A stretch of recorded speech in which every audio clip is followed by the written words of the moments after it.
ไปไม่ทันเมื่อฝุ่นจางลงสมเด็จพระนเรศวรก็ทรงตระหนักว่าได้ตกอยู่ท่ามกลางอุ้งหัดมัจจุราชยากจะขัดขืนพลแม่นปืนของพระมหาอุปราชาโอเปรียงเล็งกระชับแม่ทัพหงสาวดีชูดาบขึ้นสั่งเตรียมยิงทันทีเตรียมยิงเสี้ยววิกฤตนั้นแทนที่สมเด็จพระนเรศวรจะหวั่นเกรงกลับใส่ช้างส่งตรงไปยังพระมหาอุปราชาพร้อมกับร้องท้ากระทำยุทธหัตถีทันทีพระเจ้าพี่จะยืนนิ่งเฉยใต้ร่มไม้อยู่ใหญ่เล่าเชิญสายช้างออกมาทำทศยุทธกันเถิดการอันเป็นเกียรติยศครั้งนี้คงไม่มีใครได้กระทำอีกแล้วในภายหน้าฝ่ายแม่ทัพหงสาวดีเห็นว่าอยู่ในสถานการณ์ได้เปรียบอยู่แล้วพระพลแม่นปืนล้อมรอบไปสิ้นจึงร้องห้ามพระมหาอุปราชาอย่าได้ทรงกระทำยุทธหัตถีเลยพระเจ้าค่ะเพียงใช้ไพร่พลแม่นปืนยิงสมเด็จพระนเรศวรก็จะได้ชัยชนะอย่างเด็ดขาดแล้วพระเจ้าค่ะด้วยทนงในศักดิ์ศรีพระมหาอุปราชา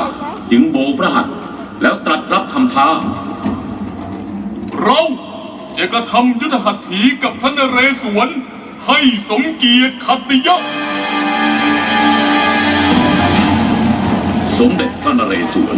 จึงทรงประกาศแด่เทพยดาอารักษ์และเหล่าทหารกล้าด้วยพระสุรเสียงกึกก้อง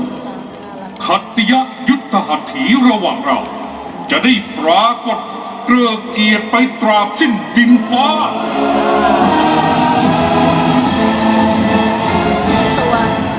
ในฉับพลันพระมหาอุปราชาก็ทรงสายช้างพลายพัทกรเขาห้ำพันปะทะนากับช้างชัยยานุภาพของพระนเรศวรเป็นสงครามยุทธหัตถี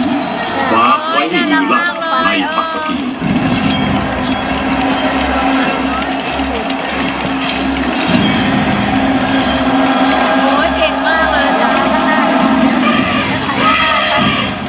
สองโจ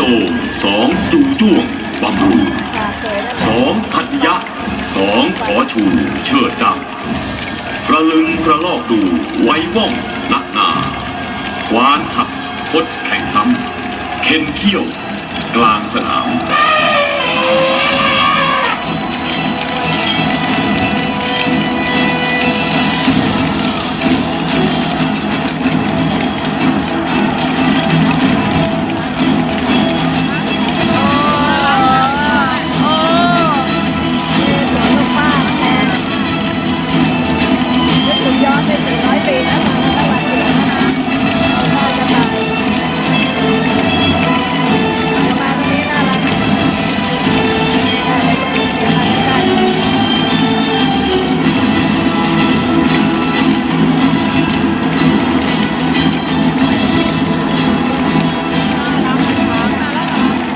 นั้น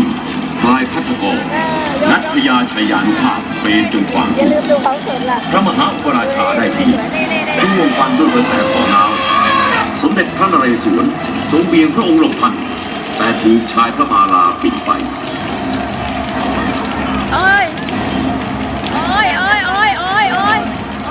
และพระมาลานี้ต่อมาในปรากฏนามในพงศาวดารไทยว่าพระมาลาเบีย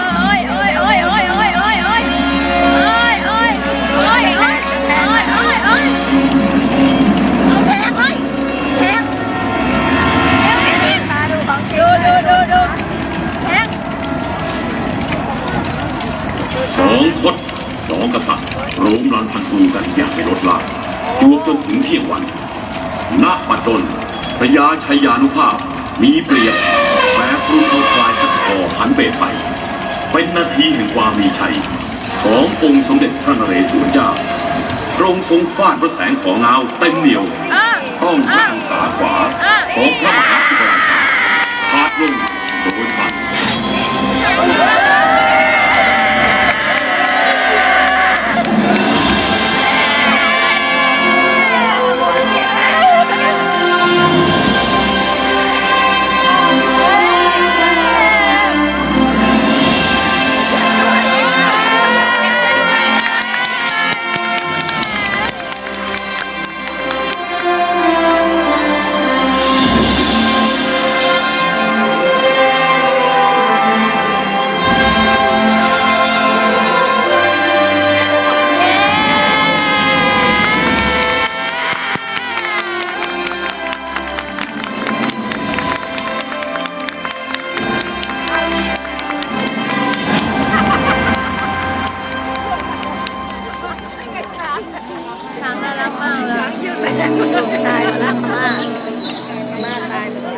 ณเบื้องตะวันออกแสงสุรีทรงกรดส่องประกายเจิดจ้าเลื่อมปลายประพัดสอน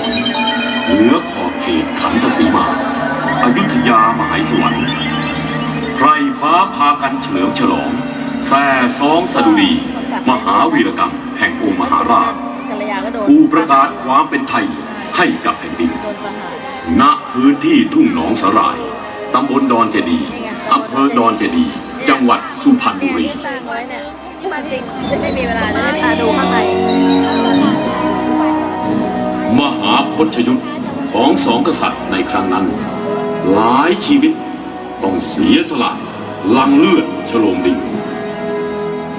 สมเด็จพระนเรศวรเจ้าทรงตระหนักถึงดวงวิญญาณแห่งบรรพชนทั้งมวลที่เวียนว่ายอยู่ณแดนยุทธหัตถีแห่งนี้จะได้มีที่สถิตโดยสันติสมเด็จพระนเรศวรเจ้าจึงโปรดเกล้าโปรดกระหม่อมให้สร้างพระมหาเจดีย์ที่ดินแดนสุพรรณบุรีมีนามว่าดอนเจดีย์เพื่อรำลึกถึงพระมหาเดชานุภาพและพระมหากรุณาธิคุณทรงค้ำจุนปกปักรักษาผืนแผ่นดินไทยให้ลูกหลานดำรงชีวิตด้วยความร่มเย็นเป็นสุขวินยูชนจึงแสดงความกตัญญูและเทิดพระเกียรติโดยจำลักรูปรอยแห่งอดีตการเป็นภาพลักษณ์ประจักษ์พยานแห่งมหาวีรกรรมยุทธหัตถีด้วยองค์พระบรมราชานุสาวรีย์ที่สถิตสถาพรอยู่เคียงคู่กันให้เป็นที่ยึดมั่นถวายสักการะบูชาของปวงชน